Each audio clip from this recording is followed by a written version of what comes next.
राधे राधे सभी को। जन्माष्टमी पर्व की सभी को बहुत बहुत बहुत बहुत शुभकामनाएं।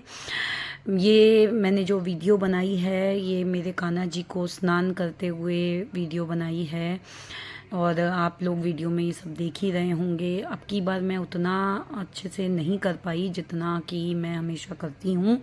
प्रभु की कृपा जैसी भी मतलब हुआ है, बस प्रभु की कृपा है, क्योंकि मेरे बच्चे बीमार हो गए थे, इस वजह से मैं सही से नहीं कर पाई। तो मैंने थोड़ा सा आस पड़ोसियों को बुलाकर स्नान करवाया और अभी अष्टमी जो थी 9:34 तक थी, तो मैंने जल्दी ही स्नान करवा कर बच्चों को तैयार करके कुछ देर झूले में उनको बिठाया।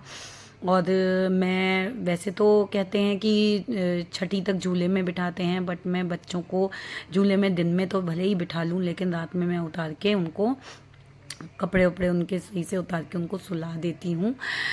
मन में मेरे यही रहता है कि छठी तक कब तक वो झूले में ही बैठे रहेंगे। थोड़ा सा एक अपने भाव वाली बात है और कुछ नहीं। नियम जो हैं वो तो कुछ अलग हैं, जो नियम धर्म मतलब किया जाता है, पर इस मामले में जो है मेरा मन नहीं मानता है, इसलिए ये मैंने स्नान वगैरह करवाया। पहले जल से, शहद से, दूध से, दही से, घी, थोड़ा सा घी भी इसमें डाला था और पंचामृत वगैरह बनाया और फिर बच्चों को नए वस्त्र पहनाए। सबसे जितने लोग कर पाए मैंने कोशिश करी कि मैं उनको जोड़कर ये करूं।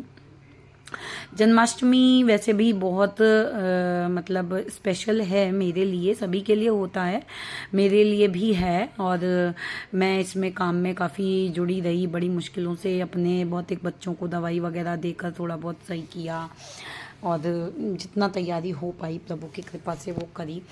और मुझे थोड़ा सा आप लोगों से ये भी बोलना है कि ठीक है मैं सिंपल सोबर सी वीडियोस बनाती हूँ, बट इतना तो करिए ना मेरे सब्सक्राइबर्स जितने भी हैं कि एटलीस्ट लाइक और कमेंट वगैरह तो किया करिए ना। कि कोई कमेंट करता ही नहीं है किसी भी चीज़ पे, अच्छा है बुरा है, क्या कमी है, क्या करना चाहिए। इस मामले में कमेंट तो एटलीस्ट करना ही चाहिए ना। आप लोग कोई भी कमेंट भी नहीं करते हो तो प्लीज़ कीजिए, लाइक भी कीजिए, शेयर भी कीजिए, कमेंट भी कीजिए। तो मैं भी बड़ी थोड़ा बहुत मेहनत मेरी भी लगती है करने में, चाहे सिंपल ही क्यों ना बने।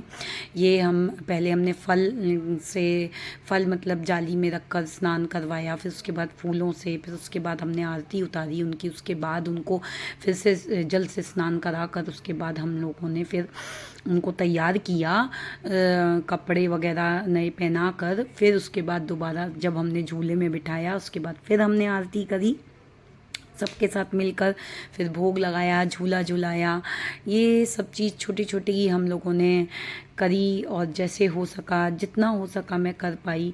मैं बहुत ज़्यादा तो नहीं कर पाती हूँ क्योंकि घर के बहुत से काम हो जाते हैं, पूरी तरीके से इधर मतलब निर्भर भी नहीं हो सकती, करूँ बट यही है कि कैसे, और बहुत से काम देखने पड़ते हैं, ज़रूरी है। और हाउसवाइफ्स के साथ बहुत ज़्यादा दिक्कत आ जाती है जब सारे काम होते हैं तो।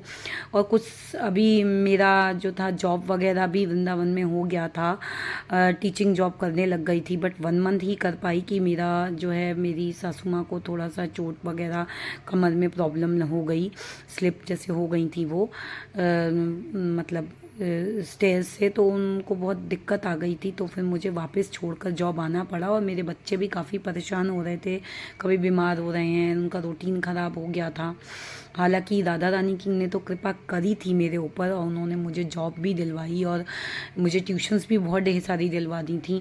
बट फिर भी मैं और सबसे बड़ी बात एक ये भी थी कि मैं वहाँ पर रह तो रही थी, परंतु मेरा भजन कीर्तन बिल्कुल ख़त्म हो गया था, क्योंकि मैं 5 बजे उठती थी, 4:30-5 बजे, और उसके बाद जो भी नहाना धोना, झाड़ू पोछा वगैरह करने के बाद फिर मैं नहा धोने के बाद पूजा थोड़ा सा दिया ही जला पाती थी बस।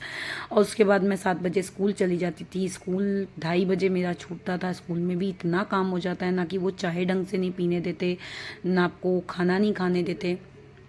और उसके बाद फिर मैं 2:30 बजे होम ट्यूशन के लिए निकलती थी, फिर एक ट्यूशन, फिर दूसरी ट्यूशन, तीसरी ट्यूशन, फिर घर आती थी, वहाँ ट्यूशन, फिर रात के 8:30 बज जाते थे। ना कुछ बनाने का ना खाने का कुछ सुध नहीं रह जाती थी, और लेकिन बहुत दिक्कत हो गई थी।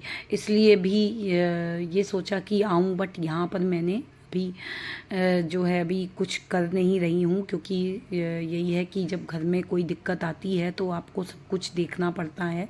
उस समय पे आप फिर ये नहीं सोच सकते हो कि आपका नुकसान हुआ है और आप मतलब कर नहीं पाए हो। अच्छा खासा आप कमाई करने के लिए गए थे। वैसे तो देखा जाए तो वृंदावन धाम जो है कमाई करने के लिए नहीं है।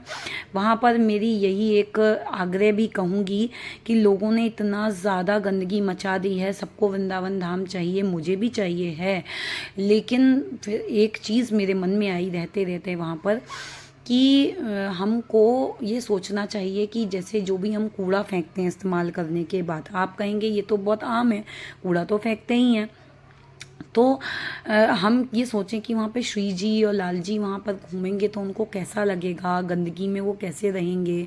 आप ये कहेंगे वो तो दिव्य हैं, वो ऐसा गंदगी में क्यों, लेकिन हमको एटलीस्ट मन में तो आना चाहिए ना कि हम इतना गंदा कर रहे हैं उनकी जगह को, उनके दिव्य धाम को।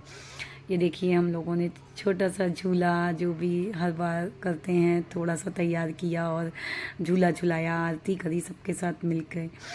तो निष्कर्ष यही निकलता है कि महाराज जी भी कहते हैं वृंदावन धाम आए, बस जाएं बहुत अच्छी बात है, लेकिन हमारे मन में ये होना चाहिए कि हम अपनी राधा रानी और श्री कृष्ण जी के लिए जो है ऐसी गंदगी ना मचाएं। और गंदगी हम तभी नहीं मचाएंगे जब हम वहाँ पर नहीं रहेंगे। हम लोग जब भी जाएं तो कोशिश यही करें कि जितना हो सके एटलीस्ट अगर हम सफाई नहीं कर सकते तो कम से कम हम गंदगी भी तो ना मचा कर आएँ।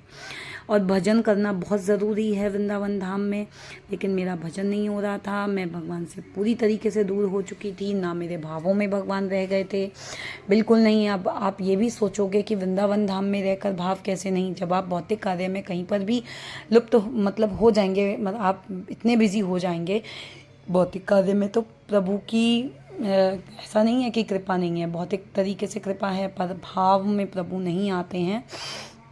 इसलिए मैं जब भी वृंदावन घूमने के लिए जाती थी हमेशा भाव मेरे और दृढ़ होते थे, लेकिन अभी जब मैं रहने के लिए गई, जॉब करा मैंने वहाँ पर, तो मेरे भाव एकदम शून्य हो गए और मुझे और भी ज़्यादा डर लगने लगा और कि मैं क्या करूँगी, कैसे होगा। फिर मन में ये सोचती थी कि ठीक है कोई बात नहीं, समय के साथ धीरे धीरे सब चीज़ सही हो जाएगी, जब मैं बच्चों को यहाँ ले आऊँगी तब सही हो जाएगा। बट ऐसा कुछ नहीं हो पाया, क्योंकि नीति को जो मंजूर होता है होता वही है।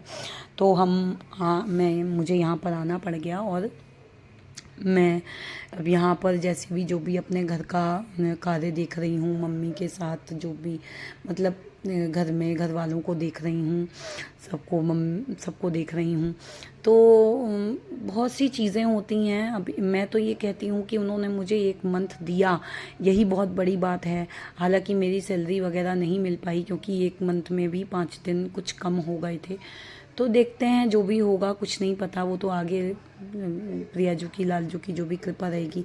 मगर हाँ, मेरे भावों पे और मेरे पूजा पाठ पे बहुत फ़र्क पड़ा है। अभी मैं कुछ भी नहीं कर पाती हूँ, जो पाठ वगैरह मैं करती थी वो भी नहीं कर पाती हूँ। ये मैंने कमरा थोड़ा सा सजाया है अब की बार, और मेरे बच्चों को सजा कर बिठाया है, जितना भी कर पाई। जय जय श्री राधे। Please like